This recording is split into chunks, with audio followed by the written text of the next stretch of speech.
Before we dive into this story, drop a comment below and tell us where you're watching from. You won't believe what happens next. Enjoy the journey.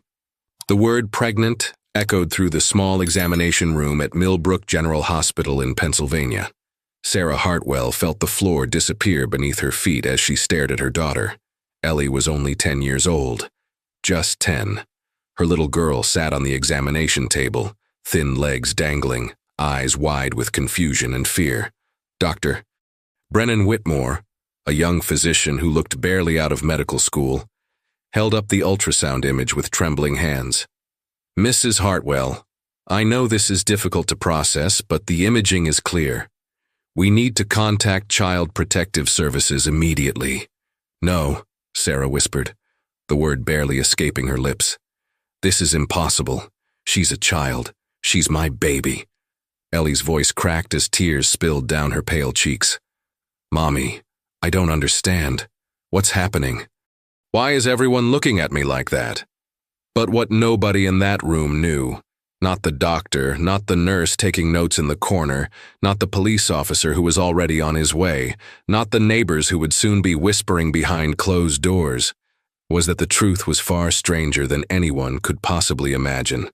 3 weeks earlier, Ellie Hartwell sat at her desk in Mrs. Callahan's 5th grade classroom, trying to focus on the math problems in front of her. But the pain in her stomach was getting worse. It had started as a dull ache weeks ago, something she could ignore. Now it felt like someone was twisting a knife inside her belly. She raised her hand tentatively. "Mrs. Callahan, may I go to the nurse?" Her teacher looked up from grading papers, concern crossing her face. "Are you all right, Ellie? You look very pale." "My stomach hurts," Ellie said quietly, embarrassed that other students were now staring at her. That evening, Ellie tried to tell her mother. Sarah Hartwell stood at the kitchen stove, exhausted after working double shifts at the diner and the grocery store. In the living room, Ellie's grandmother Dorothea called out confused questions, lost again in the fog of Alzheimer's. "Mom," Ellie approached carefully. "I really don't feel good. My stomach has been hurting for a while now." Sarah didn't turn around, stirring a pot of soup mechanically. "It's just growing pains, sweetheart.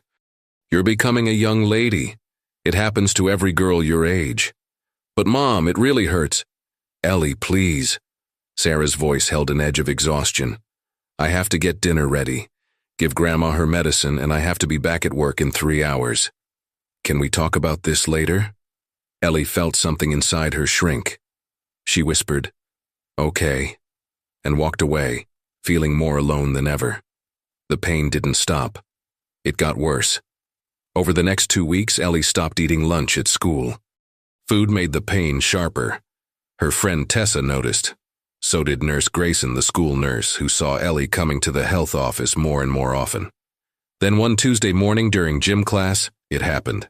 Ellie was running laps when suddenly the world tilted. She collapsed on the gymnasium floor. When she woke up, she was in the nurse's office. Nurse Grayson's face was tight with worry. She had helped Ellie sit up, and that's when she saw it. Ellie's stomach, usually flat, was swollen and distended beneath her school uniform. "Sweetheart," Nurse Grayson said gently, "I'm calling your mother, and I think we need to take you to the hospital right away." Sarah arrived at the school 20 minutes later, frightened and confused. The drive to Millbrook General Hospital was silent, except for Ellie's quiet whimpers of pain. Dr. Whitmore examined Ellie quickly, his young face growing more concerned by the minute. "We need to do an ultrasound immediately," he said. And that's when everything changed. When Dr. Whitmore returned to the examination room after viewing the ultrasound images, his face had gone pale.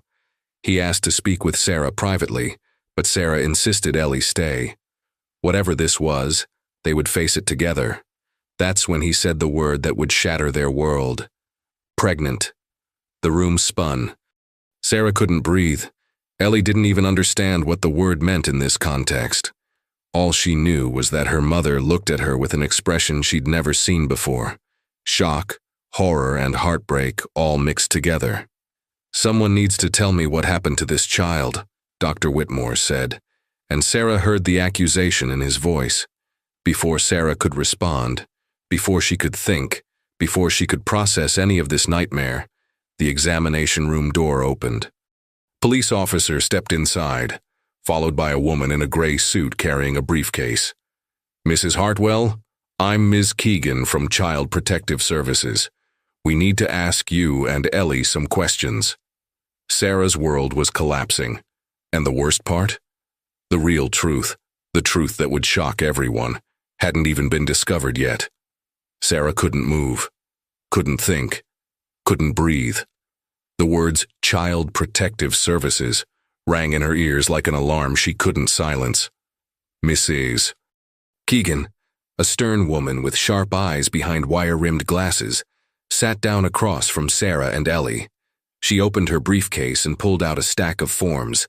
The police officer stood by the door, his presence making the small examination room feel even smaller. "Mrs. Hartwell," Ms. Keegan began, her voice clinical and detached, "I need you to understand the severity of this situation. Your daughter is 10 years old, and according to Dr. Whitmore's examination, she is approximately 6 months along. We need to know exactly what happened." Sarah's hands shook violently. "Nothing happened.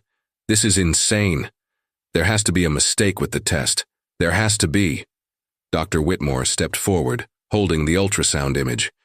"Mrs. Hartwell, I understand this is shocking, but the imaging is very clear. Look here." He pointed to shapes on the scan. "These structures are unmistakable." Sarah looked at the image, but her vision was blurring with tears. She couldn't make sense of what she was seeing. All she could think was, "This can't be real. This can't be happening." Ms. Keegan turned her attention to Ellie, who had pressed herself against the wall, making herself as small as possible. "Ellie, sweetheart, I know this is scary, but I need you to talk to me. Has anyone touched you in a way that made you uncomfortable?" Ellie's eyes grew wide with terror. She didn't understand the question. She didn't understand any of this. I just have a stomach ache," she whispered. "I just want the pain to stop." "Ellie, this is very important," Ms. Keegan pressed, leaning forward. "Has someone hurt you? Someone at home? Someone at school? A family friend?" "No!" Ellie cried out, tears streaming down her face. "Nobody hurt me. Why won't anyone listen? My stomach just hurts." Sarah jumped to her feet, placing herself between Ms. Keegan and her daughter. "Stop it, you're terrifying her. Can't you see she doesn't know what you're talking about?" The police officer spoke for the first time, his voice firm but not unkind. "Ma'am, we're trying to help your daughter, but we need answers." "I don't have answers," Sarah's voice broke. "Because this doesn't make sense. My daughter is 10 years old. She goes to school, she comes home, she does her homework, she plays with her friend Tessa. She's a child." Ms. Keegan's expression didn't soften. "Mrs. Hartwell, when was the last time you took Ellie to see a doctor? The records show she hasn't had a checkup in over 2 years. Sarah felt the accusation like a slap. "I work 2 jobs. Her grandmother has Alzheimer's and needs constant care. I've been trying to keep everything together. So, you didn't notice the physical changes in your daughter's body?" Sarah's face flushed with shame and anger. "She told me she had stomach pain a few weeks ago. I thought it was normal growing pains. I was going to take her to the doctor when I had time." "You were going to make time?" Ms. Keegan wrote something on her form. "Mrs. Hartwell, I'm afraid we're going to need to place Ellie in temporary protective custody while we investigate this situation." "No!" Sarah and Ellie shouted simultaneously. Sarah grabbed Ellie's hand. "You can't take her from me! She's all I have!" "This is standard procedure," Ms. Keegan said, standing up. "Given the circumstances, we cannot allow Ellie to return home until we understand exactly what happened. She'll be placed with a licensed foster family temporarily." Ellie began sobbing uncontrollably. "Mommy, no! I want to stay with you. Please don't let them take me." Sarah pulled Ellie into her arms, holding her tight. "Baby, it's going to be okay. I'm going to fix this, I promise." But Ms. Keegan was already making phone calls. The officer gently but firmly began separating Sarah from Ellie. The sound of her daughter's cries was the worst thing Sarah had ever heard.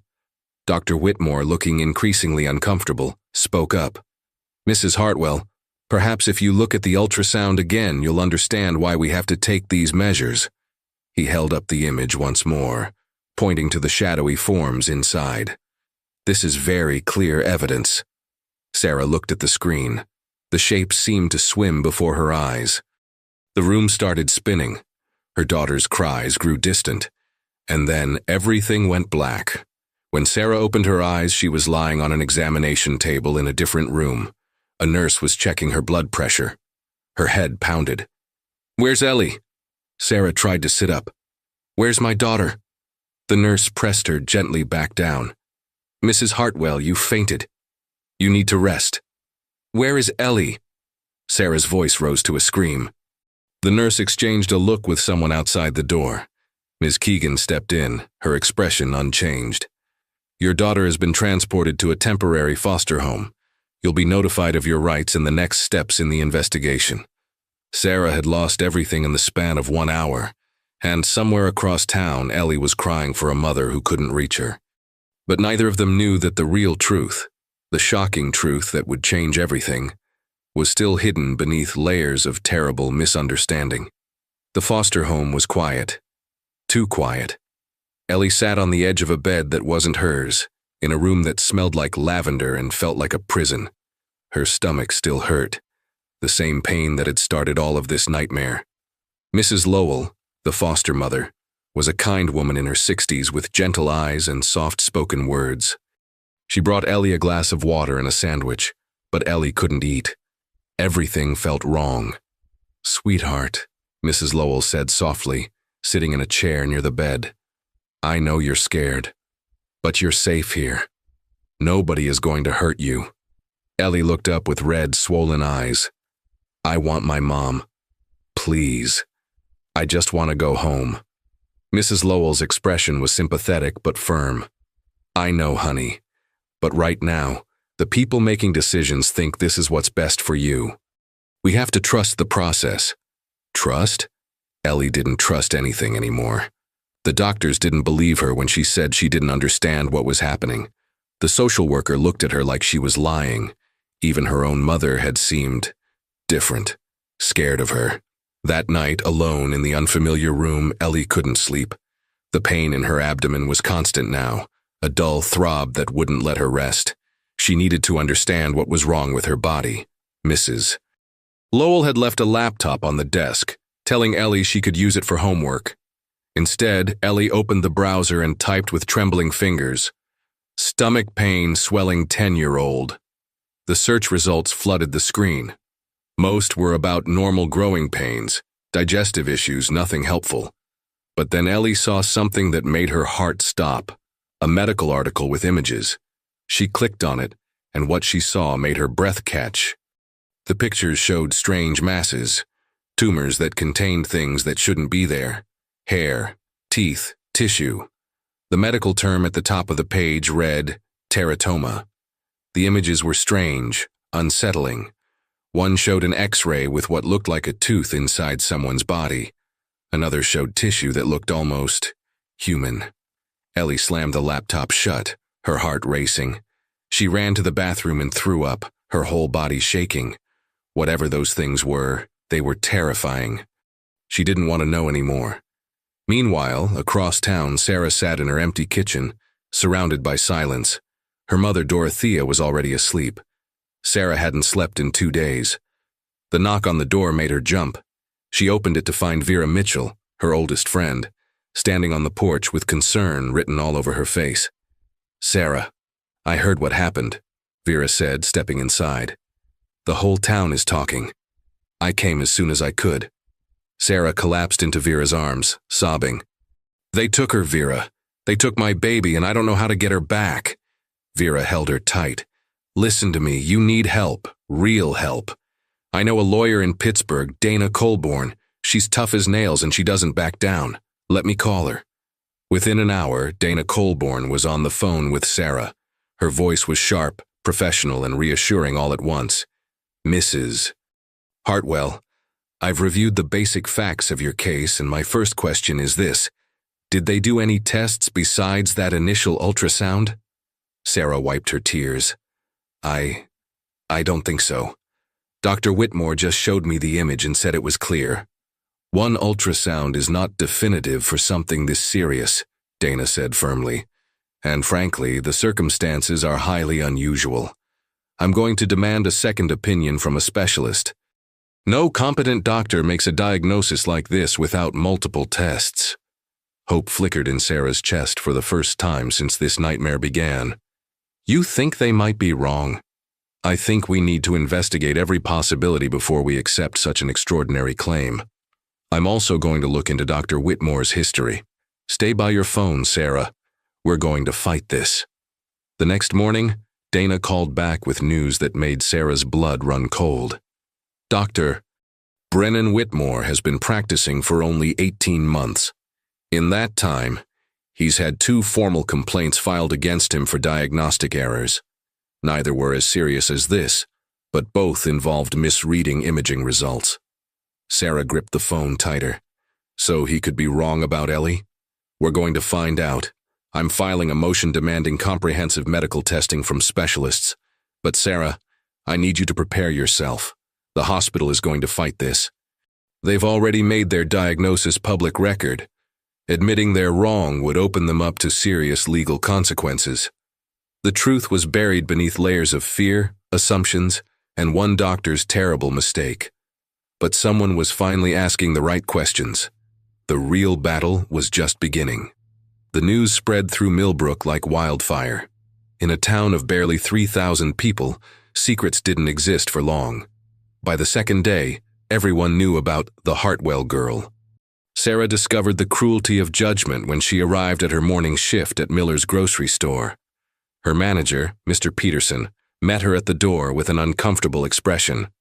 Sarah, I'm sorry, but I have to let you go. Several customers have complained. They don't feel comfortable with you handling their groceries. Given the circumstances, Sarah felt her face burn with humiliation. You're firing me because of rumors? Because my daughter is sick? Mr. Peterson wouldn't meet her eyes. It's not just rumors, Sarah. It's all over town. I have a business to run. I'm sorry. Walking home, Sarah noticed neighbors crossing the street to avoid her. Mrs. Chen, who had always smiled and waved, quickly looked away. At the corner store, 2 women stopped talking the moment Sarah walked in, their eyes following her with barely concealed disgust. That night, Sarah found spray paint on her front door. One word, cruel and cutting, that made her sink to her knees on the porch. She scrubbed it off at midnight, tears streaming down her face, hoping the neighbors wouldn't see. At Millbrook Elementary School, 10-year-old Tessa Moreau sat in Mrs. Callahan's classroom, confused by Ellie's absence. Mrs. Callahan, where's Ellie? Is she still sick? The teacher's face tightened. Ellie is dealing with some difficult things right now, Tessa. Let's give her family some privacy. But privacy was impossible. During recess, Tessa overheard other students whispering, words she didn't fully understand but knew were mean. She marched up to them, her small fists clenched. Stop talking about Ellie like that. She's nice and she didn't do anything wrong. One of the older girls smirked. My mom said her mom should be in jail. That's what happens when you don't watch your kids. Tessa wanted to argue more, but the words died in her throat. What could she say when she didn't know what was really happening? Mrs. Callahan tried to control the gossip, but even she had doubts. Could Sarah really not have noticed something so serious happening to her own daughter? Meanwhile, Dana Colborne was waging war with Millbrook General Hospital. She sat across from the hospital administrator, Mr. Lawrence Finch, her briefcase open and her expression deadly serious. Mr. Finch, I'm demanding a comprehensive second opinion from a qualified specialist. One ultrasound performed by a doctor with a documented history of diagnostic errors is not sufficient evidence for the extraordinary claim you've made. Finch shifted uncomfortably. Dr. Whitmore is a licensed physician. His diagnosis was made according to standard protocols. Standard protocols include follow-up testing, which was never performed. You separated a child from her mother based on incomplete evidence. If you fight me on this, I will make sure every newspaper in Pennsylvania knows about it. The threat worked. Finch cleared his throat. We can arrange for a specialist to review the case, but this will take time to coordinate. You have 48 hours, Dana said firmly. or I'm going to the media myself. 2 days later, Dana called Sarah with news that made her heart leap with hope. They've agreed to bring in a specialist. Her name is Dr. Helena Crane. She's a pediatric diagnostician from Children's Hospital in Pittsburgh with over 20 years of experience. She's reviewed hundreds of complex cases. If anyone can figure out what's really going on, it's her. Dr. Helena Crane arrived at Millbrook General on a gray Thursday morning.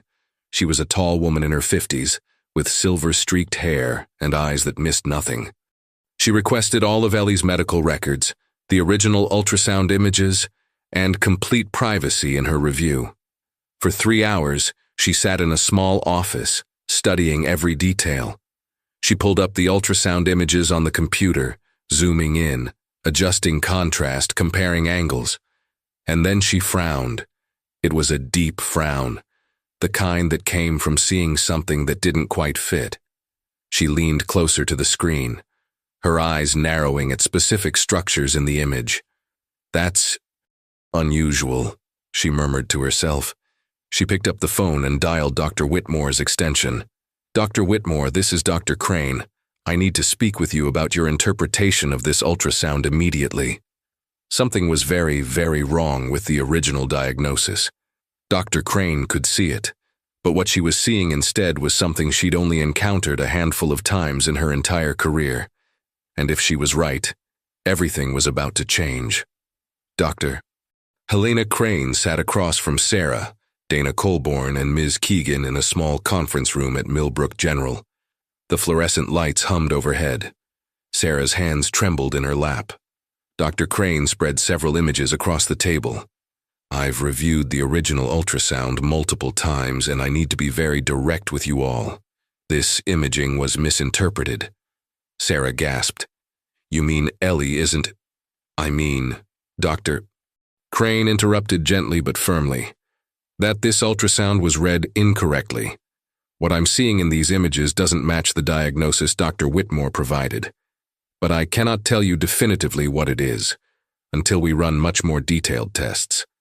Ms. Keegan leaned forward. "What kind of tests?" "I need a full MRI, specific blood work, and a comprehensive physical examination by someone who specializes in pediatric internal medicine. The structures I'm seeing here are unusual. They require expert analysis." Dana spoke up, her voice sharp with contained anger. How could Dr. Whitmore make such a serious error? Dr. Crane chose her words carefully. "Medical imaging requires experience and expertise. Dr. Whitmore is young, and certain rare conditions can appear similar to other things on basic ultrasounds. But that's exactly why we need advanced testing before making life-altering diagnoses." Sarah's voice broke. "Can I see my daughter? Please. I need to see her."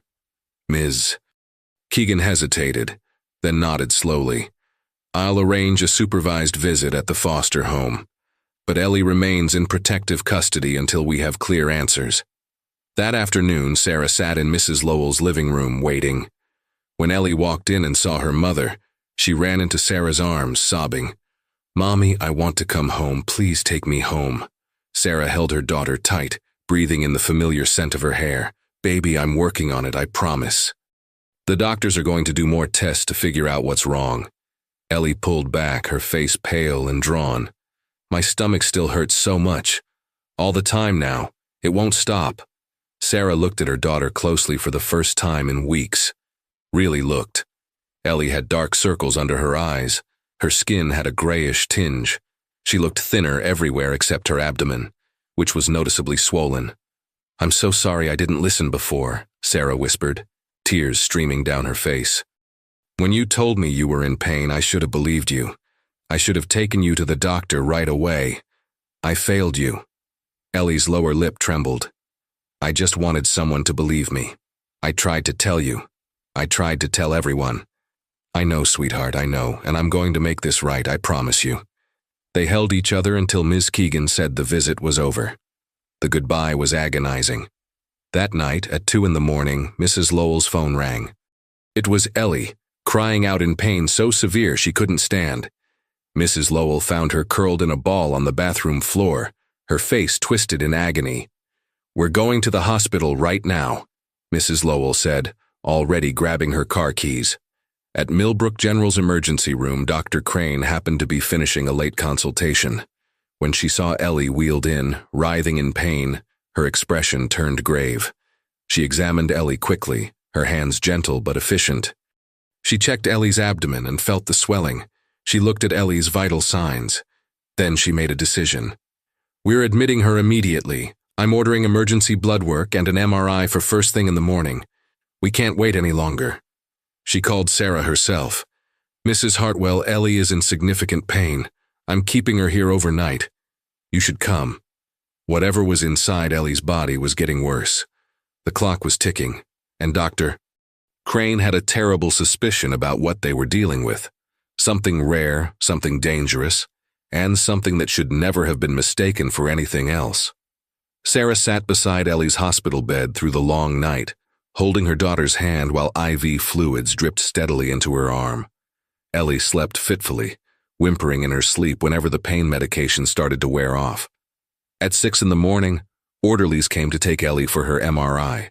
Sarah kissed her forehead. "I'll be right here when you get back, baby. I promise."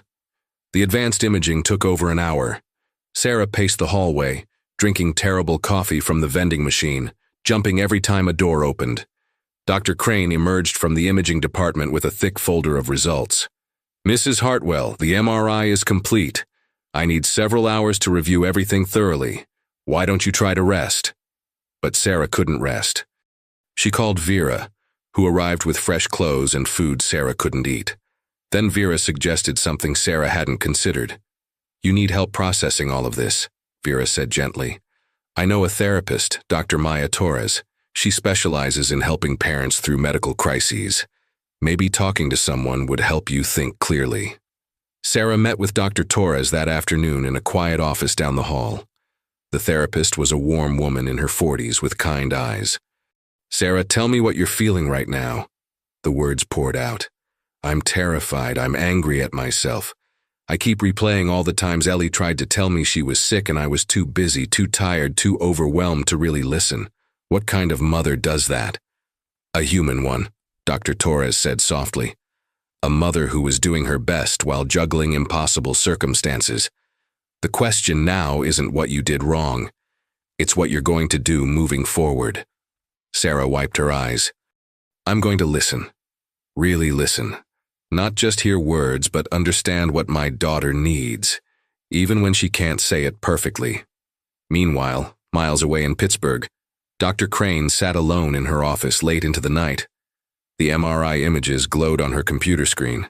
She had reviewed them 3 times already, but something kept pulling her back. She zoomed in on a specific section of the abdominal mass, enhanced the contrast, adjusted the brightness, and then she saw it. There, embedded within the mass, was a structure that made her breath catch. It was thin, strand-like, unmistakably organic. She zoomed in further. "Hair?" she whispered to herself, leaning closer to the screen. "No, this can't be." But there it was, and next to it another structure, denser, calcified. She measured it, compared it to known anatomical markers. Her hands started to shake slightly as she reached for her phone. She dialed her colleague, Dr. Richard Chen, a radiologist she'd worked with for 15 years. "Richard, I'm sorry to call so late, but I need you to look at something. Right now. I'm sending you an MRI scan." 10 minutes later, Dr. Chen called back, his voice tight with surprise. "Helena, is this patient really 10 years old?" "Yes, what do you see?" "What I see is impossible for the original diagnosis. Those structures, that's hair follicle tissue. And that calcification there, that's tooth enamel, Helena. I'd stake my career on it." Dr. Crane closed her eyes, confirming what she'd suspected. "It's not what Dr. Whitmore thought it was. Not even close. Helena, you're looking at a teratoma, a complex one by the size of it. A teratoma, a rare tumor formed from germ cells that could contain tissue from hair, teeth, even bone. Something that could appear on a basic ultrasound as something entirely different to an inexperienced eye. The question is," Dr. Chen continued, "how do we proceed? That mass is large, and it's causing pressure. The child must be in significant pain." She is, Dr. Crane said quietly. Constant pain for weeks, maybe months. The next morning, Dr. Crane requested an emergency meeting with Sarah, Dana, and Miss Keegan. When they gathered in the conference room, her expression was serious but no longer uncertain. I need to be very clear about what I've found, she began. The imaging shows a complex mass in Ellie's abdomen, but it is definitively not what Dr. Whitmore diagnosed. I believe Ellie has a rare condition that requires surgical intervention. Sarah gripped the table. What kind of condition? I need more tests to be absolutely certain before I name it. But I can tell you this. Ellie was never in the situation Dr. Whitmore claimed. This is a medical condition that, while serious, is treatable. Hope and fear warred in Sarah's heart. Her daughter wasn't what they thought, but she was still in danger, and time was running out. Dr. Crane's preliminary findings reached the hospital administration within hours, and that's when the real enemy revealed itself, not a person, but a system designed to protect itself above all else. Lawrence Finch, the hospital administrator, called an emergency meeting with Dr. Whitmore, the hospital's legal counsel, and the head of the medical board. Dr. Whitmore's face had gone pale. If Dr. Crane is suggesting my diagnosis was incorrect, we need to verify her findings before taking any action. One doctor's opinion against another. One doctor with 20 years of specialized experience against a resident with 18 months. The legal counsel interrupted sharply. If this gets out, if that lawyer goes public, we're looking at a massive lawsuit and a PR nightmare. Finch drummed his fingers on the desk. What's Dr. Crane requesting? Additional testing, expensive testing. And she wants to bring in a surgical specialist from Pittsburgh. The legal counsel shook his head. Every test we approve is more evidence that the original diagnosis was insufficient. We're building the plaintiff's case for them. Dana Colborn was not a woman who gave up easily. When the hospital delayed approving Dr. Crane's recommended tests, she made her move. She walked into Finch's office without an appointment, her briefcase in hand and fire in her eyes. Mr. Finch, you have 24 hours to approve every test Dr. Crane has requested, or I'm going to every news outlet in Pennsylvania with a story about how Millbrook General separated a sick child from her mother based on a misdiagnosis. Finch's jaw tightened. Ms. Colborn, you're making serious accusations. I'm stating facts. Dr. Whitmore has a documented history of diagnostic errors. He made an extraordinary diagnosis based on a single imaging test and never followed up with confirmation. A 10-year-old girl has been traumatized, her mother's reputation destroyed, all because your hospital prioritized speed over accuracy. We followed proper protocols. You followed convenient protocols. Now you're more worried about covering up a mistake than fixing it. Approve the tests, Mr. Finch. Today. The hospital reluctantly agreed, but the bureaucratic delays added precious days. Days that Ellie didn't have. On the fourth night of her hospital stay, Ellie woke up burning with fever. Her temperature spiked to 103 degrees. She was shaking uncontrollably, her skin hot to the touch. Sarah, who had been sleeping in a chair beside the bed, jolted awake. "Nurse, someone help!" Medical staff rushed in. Dr. Crane was paged immediately. When she arrived and saw Ellie's condition, her expression turned grave. She examined Ellie quickly, checking her abdomen, her vital signs, the surgical site where they'd drawn blood earlier. Ellie's breathing was rapid and shallow. Her eyes were glassy with fever. Dr. Crane stepped into the hallway and made a phone call. Sarah followed her, terror gripping her heart. "I need infectious disease down here immediately," Dr. Crane said into the phone. "And get me Dr. Marcus Brennan from Pittsburgh. Tell him we may have a ruptured mass with secondary infection." She hung up and turned to Sarah, her face serious. "Mrs. Hartwell, Ellie's condition has become critical. The mass in her abdomen may have partially ruptured, causing infection to spread into her bloodstream." Sarah could barely breathe. "What does that mean?" Dr. Crane met her eyes directly. "It means we're out of time for debates and delays. Ellie needs surgery and she needs it soon. But first we have to get this infection under control." She paused, and then said the word that made Sarah's blood run cold. Sepsis. The word hung in the air like a death sentence. Sarah grabbed the wall for support. "No, no, no, no, she's just a baby, she's just 10 years old." Dr. Crane placed a steady hand on Sarah's shoulder. "We're going to fight this, but I need you to be strong for Ellie. She needs to see that you believe she's going to make it through this." The clock was ticking. The hospital's delays had cost them valuable time, and now Ellie was fighting not just the mass in her body, but an infection that could take her life. The real battle had finally begun. The next 48 hours were a blur of beeping machines, hurried footsteps, and whispered medical consultations. Ellie was placed on heavy antibiotics, fluids pumping through her IV to fight the infection ravaging her small body. Sarah never left her side. She held Ellie's burning hand through the fever spikes, wiped her forehead with cool cloths, and whispered prayers she hadn't said since childhood. Dr. Crane worked tirelessly, monitoring every change in Ellie's condition. The infection was aggressive, but slowly, agonizingly slowly, the antibiotics began to work. On the third day, Ellie's fever finally broke. She opened her eyes, weak but conscious, and saw her mother's exhausted face. "Mom," her voice was barely a whisper. Sarah's tears fell freely. "I'm here, baby. I'm right here." "It hurts less now," Ellie said softly. "The medicine is helping." "Good. That's so good, sweetheart." Sarah stroked her daughter's hair gently. Dr. Crane entered the room, relief visible on her tired face. "The infection is responding to treatment. You're a fighter, Ellie." With Ellie stable and resting, Mrs. Lowell arrived with a bag she'd brought from the Hartwell house. "Sarah, I thought you might want some of Ellie's things, to make her feel more at home here." Sarah opened the bag and found Ellie's favorite stuffed rabbit, some books, and a small notebook. She recognized it immediately. Ellie's journal, the one with the purple cover she'd gotten for her birthday. That night, while Ellie slept peacefully for the first time in days, Sarah sat in the chair beside her bed and opened the journal.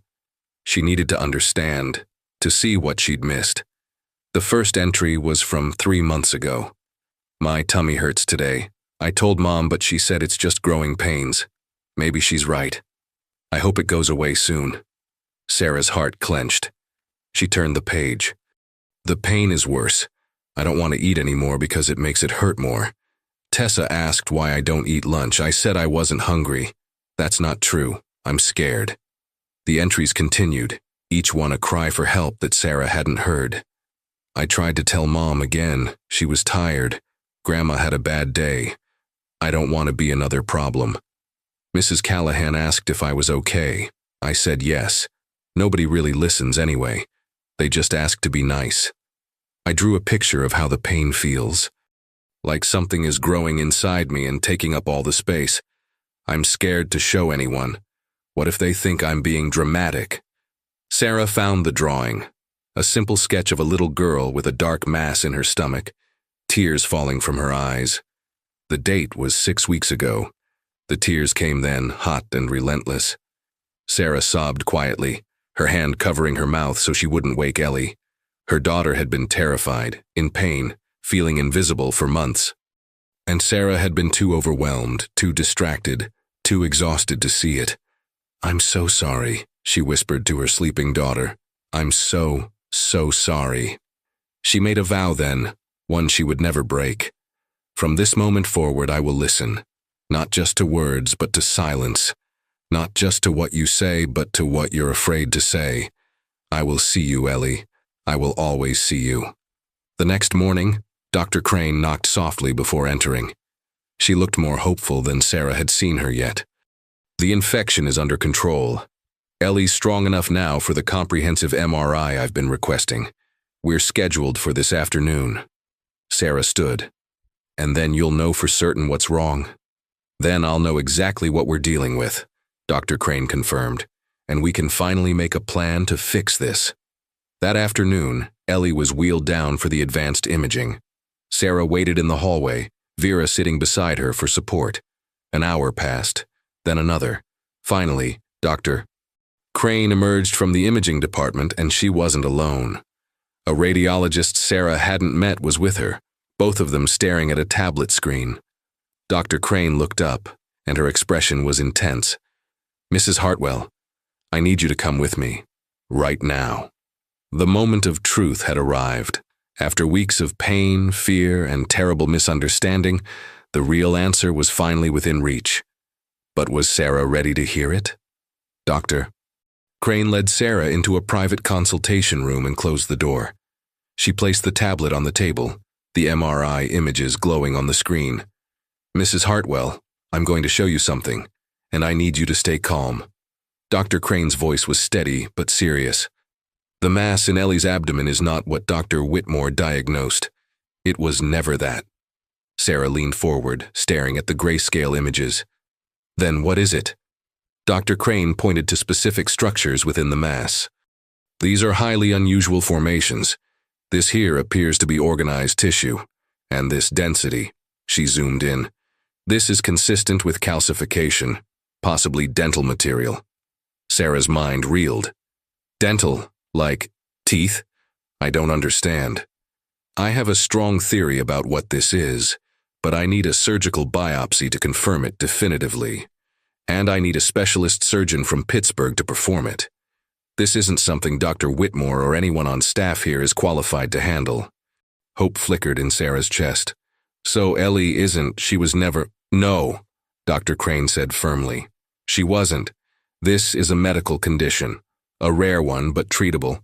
However," her expression darkened, "the hospital is refusing to approve the specialist I've requested." "What? Why?" Dr. Crane chose her words carefully. "Because approving an outside specialist and extensive surgery means admitting their original diagnosis was catastrophically wrong. It opens them up to legal liability." Sarah felt rage building in her chest. "So they're willing to let my daughter suffer to protect themselves?" "I didn't say that, but the bureaucratic delays are real and they're dangerous. Ellie needs surgery soon. The mass is large, and as we saw with the infection, it's becoming unstable." Sarah stood abruptly. "Then we'll go somewhere else. I'll take her to Pittsburgh myself." "Ellie is still technically in CPS custody," Dr. Crane reminded her gently. "And she's too medically fragile to transport right now. We need to fight this here." Dana Colborn was already 3 steps ahead. She stormed into Lawrence Finch's office that afternoon with a folder full of documentation. "Mr. Finch, I have Dr. Crane's formal request for a surgical specialist. I also have documentation of Dr. Whitmore's previous diagnostic errors. If you don't approve this surgery within 24 hours, I'm holding a press conference on the hospital steps." Finch's face reddened. "Ms. Colborn, you're being extremely aggressive. A child's life is at stake because of your institution's mistake. You're damn right I'm being aggressive." But even Dana's threats couldn't move the hospital fast enough. Legal consultations, insurance approvals, board reviews. Each delay added another day of Ellie in pain, another day of risk. On the 5th day of waiting, Sarah reached her breaking point. She sat alone in Ellie's hospital room late at night, watching her daughter sleep fitfully. The medicine helped, but Ellie still whimpered in her dreams. Sarah felt utterly powerless. Vera had gone home. Dana was fighting legal battles Sarah didn't fully understand. Dr. Crane was doing everything she could, but even she was bound by hospital politics. Sarah pulled out her phone and stared at it for a long moment. Then she made a decision that would change everything. She called the local news station. "My name is Sarah Hartwell," she said when a reporter answered, "and I need to tell you about what Millbrook General Hospital did to my 10-year-old daughter." The next morning, news vans surrounded the hospital. Reporter Jessica Chen stood on the front steps with a cameraman, speaking directly into the lens. "A Millbrook mother is speaking out tonight about a medical diagnosis that separated her from her daughter, destroyed her reputation, and may have delayed life-saving treatment. Sarah Hartwell says the hospital made a terrible mistake, and now she's demanding answers." The footage showed Sarah, exhausted but determined, standing beside her lawyer. "My daughter has been in pain for months. When we finally got help, the hospital made a diagnosis that turned our lives upside down. Now we know that diagnosis was wrong. But they won't approve the surgery she desperately needs. I'm asking the public, how many other families has this happened to? How many other children have suffered because of errors that were never corrected? The story went viral within hours. Social media exploded with outrage. News outlets from Pittsburgh, Philadelphia, even national networks picked it up. And finally, the hospital was forced to act.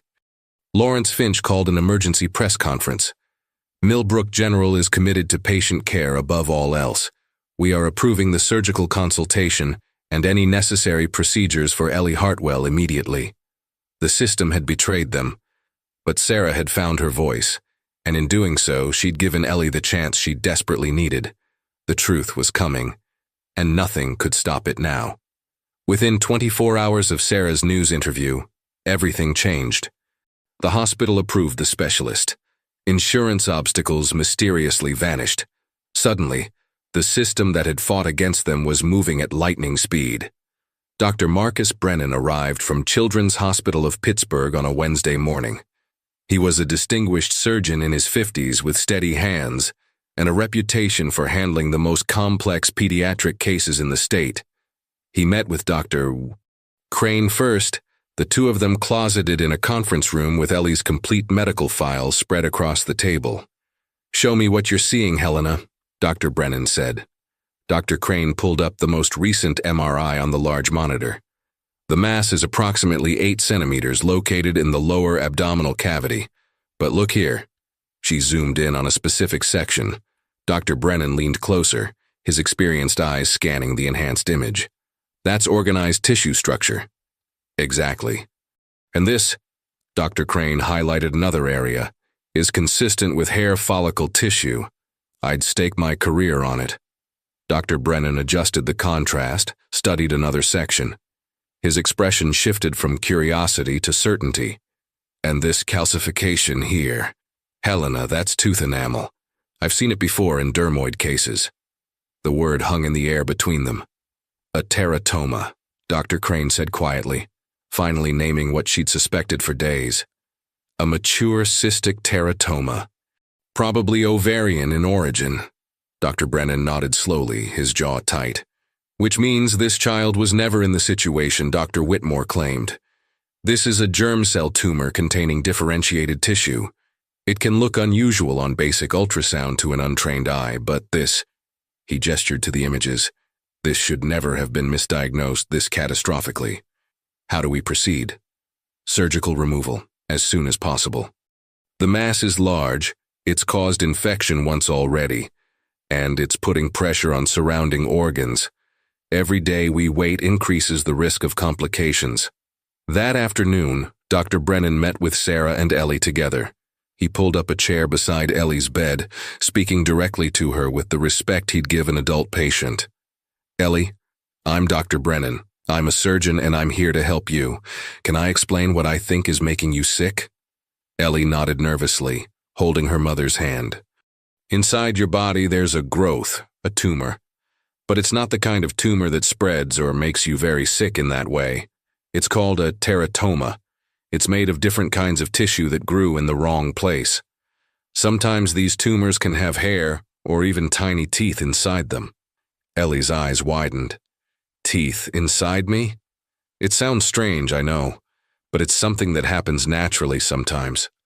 The important thing is you're not in trouble, you didn't do anything wrong, and we can remove it with surgery." Sarah's voice shook. "So she was never what they said?" Dr. Brennan met her eyes with absolute certainty. "No, Mrs. Hartwell, never.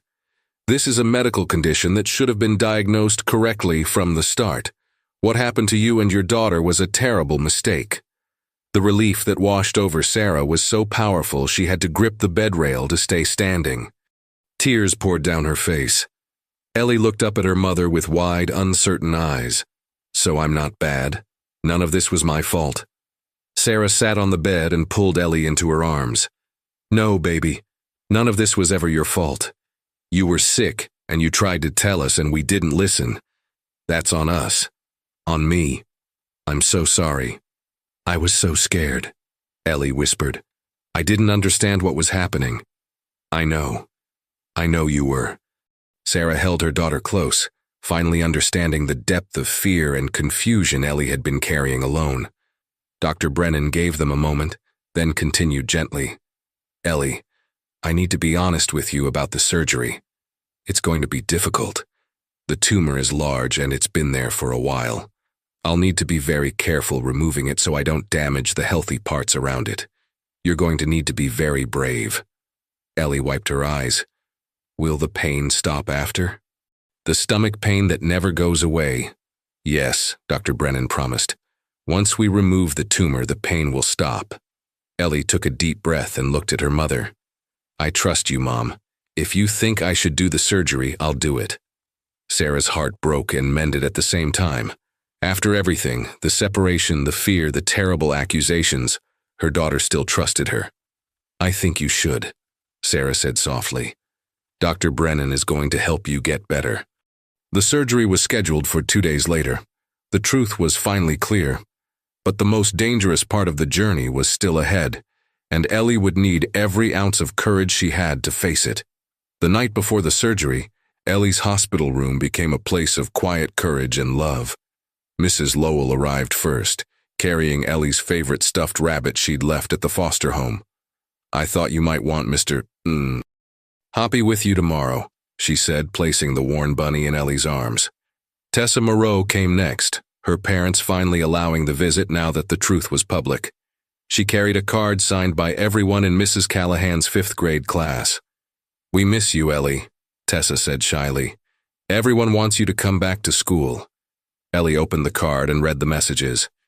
Get well soon. You're the bravest person I know. Can't wait to play at recess again.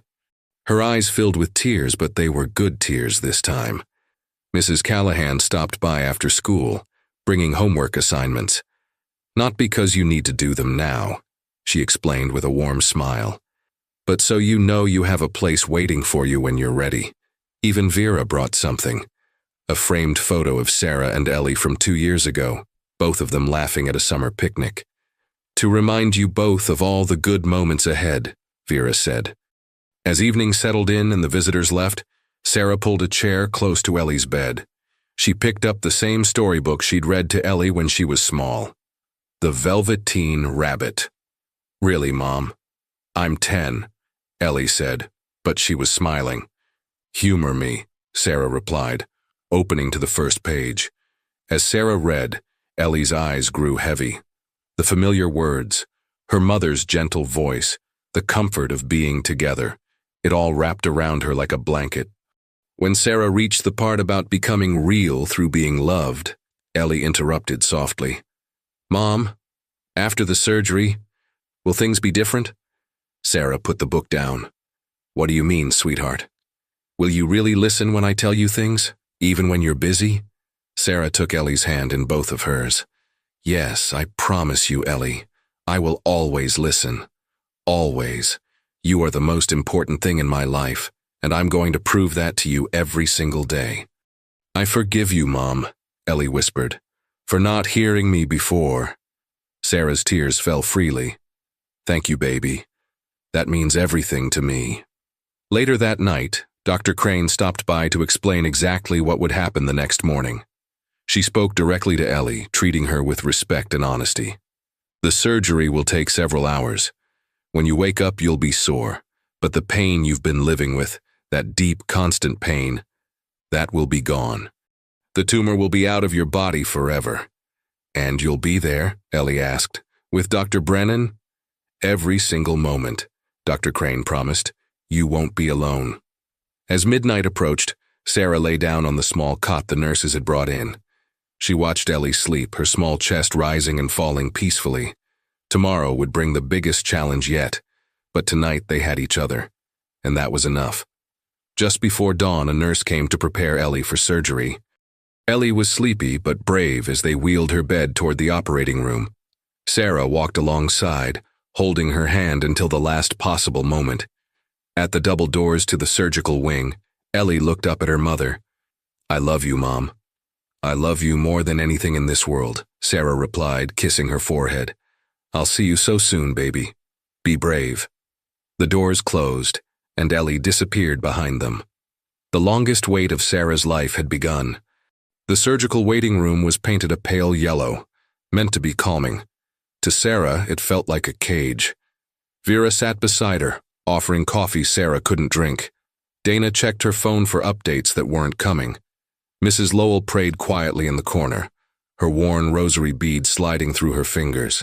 The surgery was supposed to take 3 hours, maybe 4 at most.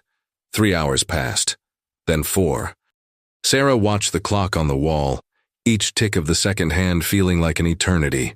She thought about all the moments she'd missed, all the times Ellie had tried to tell her something important, and Sarah had been too distracted, too tired, too overwhelmed to truly hear. "I should have seen it," Sarah whispered to Vera. She was getting thinner everywhere except her stomach. She stopped eating lunch. She winced when she moved. "How did I miss all the signs?" Vera squeezed her hand. "You were drowning, trying to keep everything afloat. You're human, Sarah. But I'm her mother. I'm supposed to protect her." 5 hours became 6. Sarah made silent promises to a God she wasn't sure was listening. "Please let her be okay. Please give me another chance. I'll do better. I'll be better."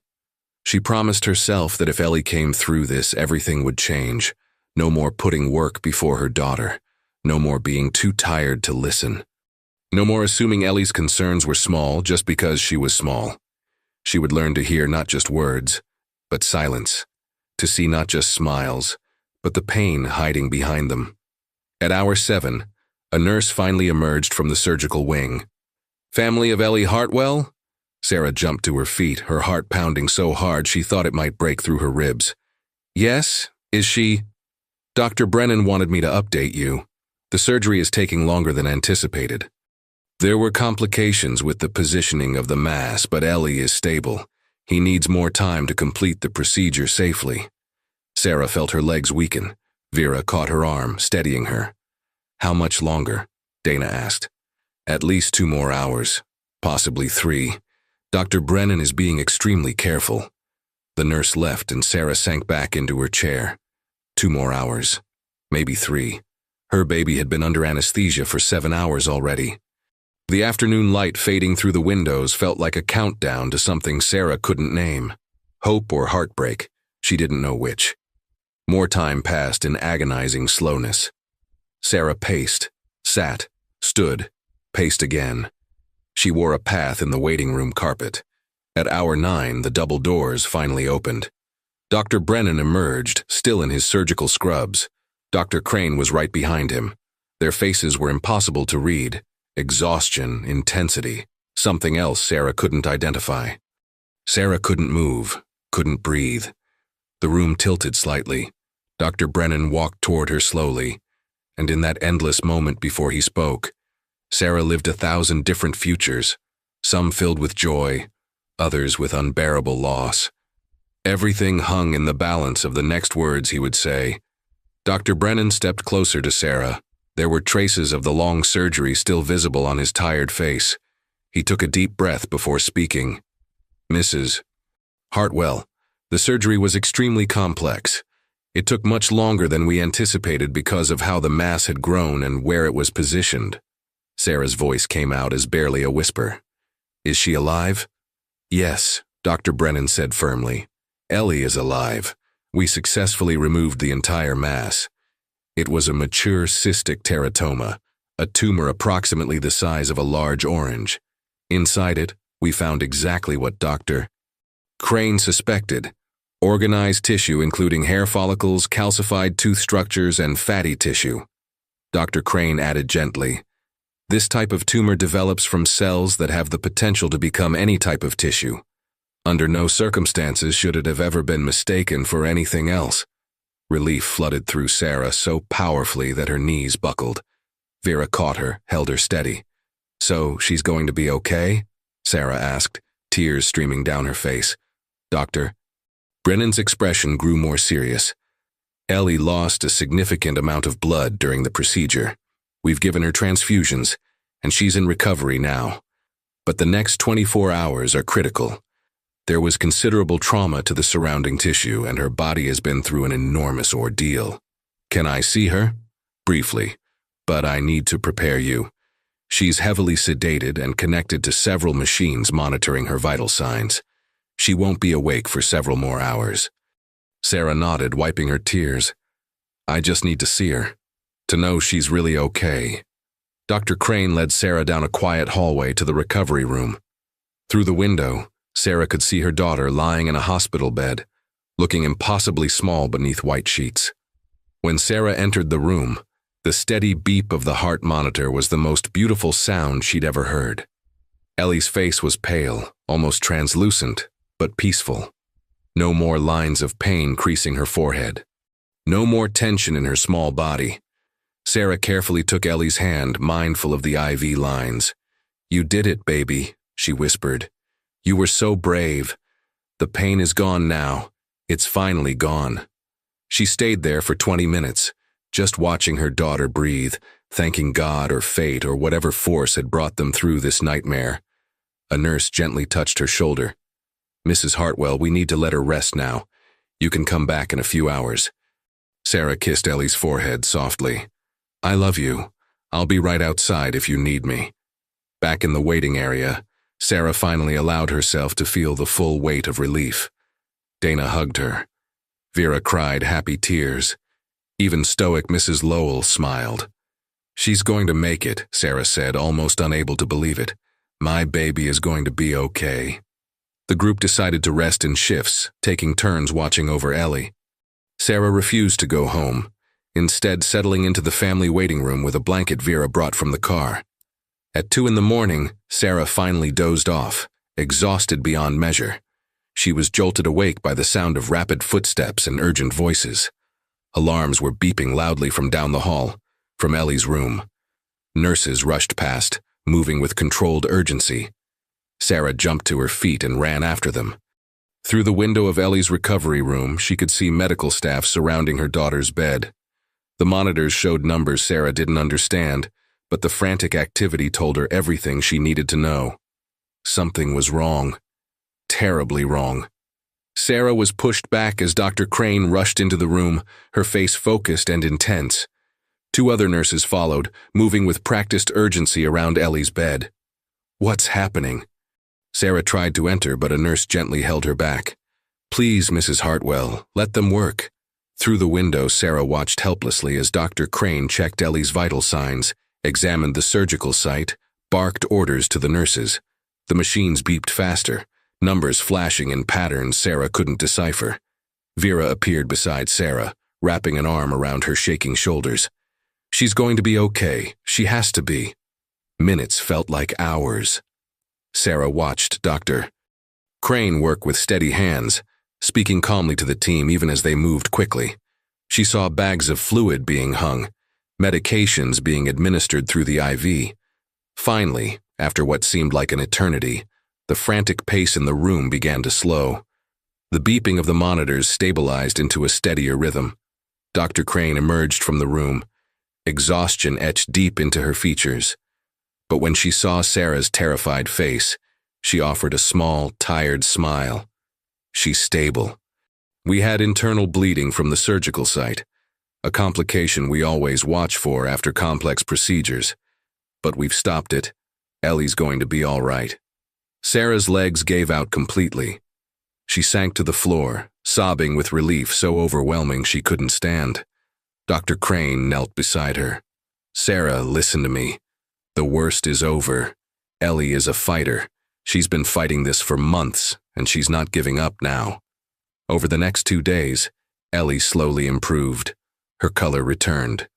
Her vital signs strengthened, and on the morning of the 3rd day after surgery, she opened her eyes fully awake for the first time. Mom? Her voice was hoarse but clear. Sarah jumped from her chair, gently taking Ellie's hand. I'm here, baby. I'm right here. The pain. Ellie's eyes were wide with wonder. Mom, the pain is gone. That awful feeling in my stomach, it's really gone. Sarah laughed through her tears. It is, sweetheart. Dr. Brennan removed the tumor. It's out of your body forever.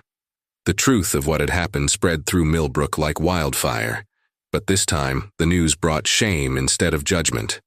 The Millbrook Gazette published a front-page retraction. Local child not victim of crime. Hospital diagnostic error nearly fatal. The article detailed everything.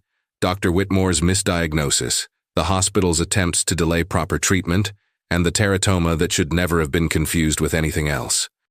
Sarah's phone rang constantly with apologies.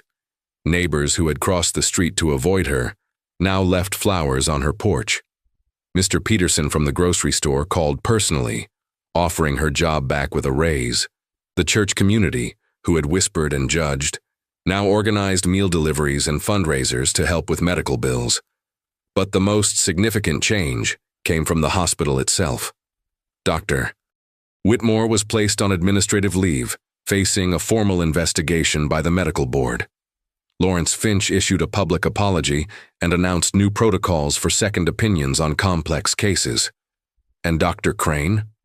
She became Ellie's official physician, ensuring the follow-up care would be handled with the expertise and compassion Ellie deserved from the beginning. A week after the surgery, Ellie was finally strong enough to sit up in bed without assistance. Tessa visited, bringing homework and gossip from school.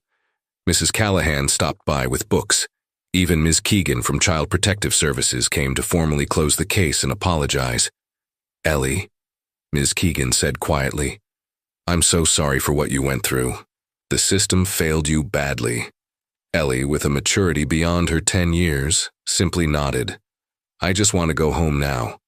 On a sunny Friday morning, 2 weeks after the surgery, Dr. Crane signed Ellie's discharge papers. "You're cleared to go home," she said with a warm smile. "But I want to see you back here in 2 weeks for a follow-up.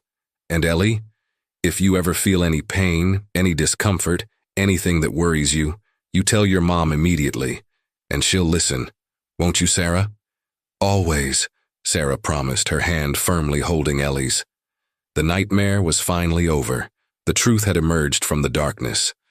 And a mother and daughter who had nearly lost everything had found their way back to each other.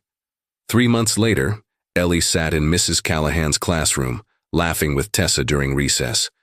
The scar on her abdomen had faded to a thin line, a reminder of what she'd survived, but no longer a source of pain. At home, everything had changed. Sarah had taken a single job with better hours. The evenings were now sacred time. Just mother and daughter, talking, listening, truly connecting. "How was school today?" Sarah asked as Ellie walked through the door. "Good. We started a new project in science. Can you help me with it tonight?" "Absolutely," Sarah said, and she meant it. No distractions. No exhaustion too great to listen. They had started family therapy with Dr. Torres, learning to communicate in ways they'd never known before. Sarah learned to ask not just, "How are you?" but "How are you really?" and to wait for the honest answer. One Saturday morning, Sarah received an unexpected phone call. A medical conference in Pittsburgh wanted her to speak about the importance of listening to young patients and the dangers of diagnostic errors. "I'm not a doctor," Sarah protested. "I'm just a mom." "That's exactly why your voice matters," the organizer said. "Parents need to hear from someone who's lived through this." Sarah looked at Ellie, who was reading on the couch. "What do you think, sweetie? Should I tell our story?" Ellie considered carefully. "If it helps other kids like me, then yes." At the conference, Sarah stood before a room full of medical professionals and parents. Her hands shook, but her voice was strong. "My daughter told me she was in pain, multiple times, and I didn't truly listen. I thought I knew better. I was wrong." She paused, emotion thick in her throat. Ellie almost died because the adults in her life, including me, didn't take her seriously when she said something was wrong. The room was silent. Children may not have medical degrees, but they know their own bodies. When a child says something hurts, believe them. When they seem different, investigate. Don't assume. Don't minimize. Listen. The applause was thunderous. That afternoon, Sarah and Ellie drove home together. They stopped at a garden center and chose a young cherry tree. Small now, but it would grow strong and beautiful with time. Their backyard, they dug the hole together. Ellie's hands dirty with soil, her laughter filling the air. "Every spring, this tree will bloom," Sarah said, patting the earth around its roots. And every spring we'll remember that even after the hardest winters, beautiful things can grow. Ellie looked at her mother, her eyes bright with love and trust. Thank you for finally hearing me, Mom. Sarah pulled her daughter close. Thank you for never giving up on me. Above them, the first stars appeared in the twilight sky. The pain was behind them. The future stretched ahead, full of possibility and promise.